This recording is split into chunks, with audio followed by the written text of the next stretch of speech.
पूज्य संत श्री आशाराम जी लीला किस विध गाऊं, मैं बार बार शिरनाऊं, मैं बार बार शिरनाऊं।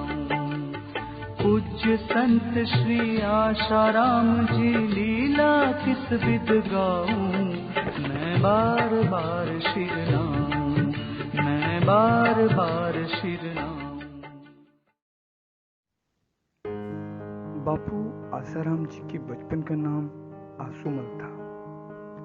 उनका जन्म अखंड भारत की सिंध प्रांत के बेरानी गांव में चैत्र कृष्ण वर्ष खष्टी विक्रम संवत 1954 के दिन जुग जुग जिया तू ललनवा, आंगनवा में भाग जागल हो, ललना बापू जी के होई है जनमवा,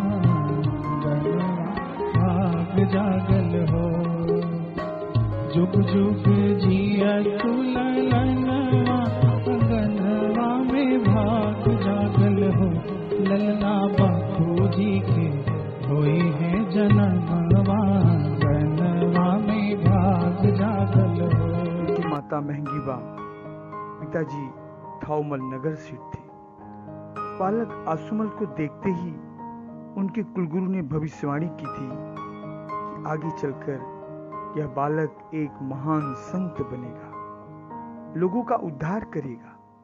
बाबू आसाराम जी का बाल्यकाल संघर्षों की एक लंबी कहानी है।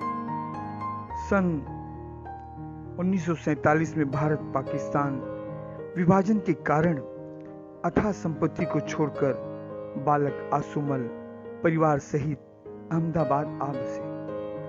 उनके पिताजी द्वारा लकड़ी और कोयले का व्यवसाय आरंभ करने से आर्थिक परिस्थिति में सुधार होने लगा। थोड़े दिनों में शक्कर का व्यवसाय भी आरंभ हो गया। माता पिता के अतिरिक्त बालक आसुमल के परिवार में एक बड़े भाई तथा 2 छोटी बहनें थी। बालक आसुमल को बचपन से ही प्रगाढ़ भक्ति प्राप्त थी। प्रतिदिन ब्रह्म मुहूर्त में उठकर ठाकुर जी की पूजा में लग जाना उनका नित्य नियम था। 10 वर्ष की नन्ही आयु में बालक आसुमल के पिताजी थाउमल जी देह त्याग कर स्वधाम चले गए। पिता के देह त्यागोपरांत आसुमल को पढ़ाई 3री कक्षा छोड़कर छोटी सी उम्र में ही कुटुंब को सहारा देने के लिए सिद्धपुर में एक परिजन के यहाँ नौकरी करनी पड़ी। 3 साल तक नौकरी के साथ साथ साधना में भी प्रगति करते रहे। 3 साल बाद वे वापस अहमदाबाद आ गए और भाई के साथ शक्कर की दुकान पर बैठने लगे। लेकिन उनका मन सांसारिक कार्यों में नहीं लगता था। ज्यादातर जब ध्यान में ही समय निकालते थे। 21 साल की उम्र में घर वाले आसुमल जी की शादी कराना चाहते थे, लेकिन उनका मन संसार से विरक्त और भगवान में तल्लीन रहता था। इसलिए वे घर छोड़कर भरूच के अशोक आश्रम चले गए, पर घर वालों ने उन्हें ढूंढकर जबरदस्ती उनकी शादी करवा दी। लेकिन मोह ममता का त्याग कर ईश्वर प्राप्ति की लगन मन में लिए शादी के बाद भी तुरंत पुनः घर छोड़ दिया और आत्मपद की प्राप्ति हेतु जंगलों भीड़ों में घूमते और ईश्वर प्राप्ति के लिए तड़पते रहे। नैनीताल के जंगल में योगी ब्रह्मनिष्ठ संत साईं श्री लीलाशाह जी बापू को उन्होंने सद्गुरु के रूप में स्वीकार किया।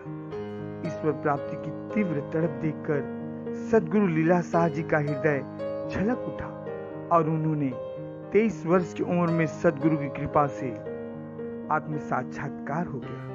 तब सद्गुरु लीलाशाह जी ने उनका नाम आसुमल से आसाराम जी रखा। अपने गुरु लीलाशाह जी बापू की आज्ञा से उधार कर संत आसाराम जी बापू समाधि अवस्था का सुख छोड़कर तप्त लोगों के हृदय में शांति का संचार करने हेतु समाज के बीच आ गए। सन 1972 में अहमदाबाद साबरमती के तट पर आश्रम स्थापित किया। उसके बाद देश विदेश में बढ़ते गए आश्रम आज उनके करीब 450 आश्रम हैं और 1400 से अधिक समितियां हैं जो देश, समाज और संस्कृति के उत्थान कार्य कर रही हैं।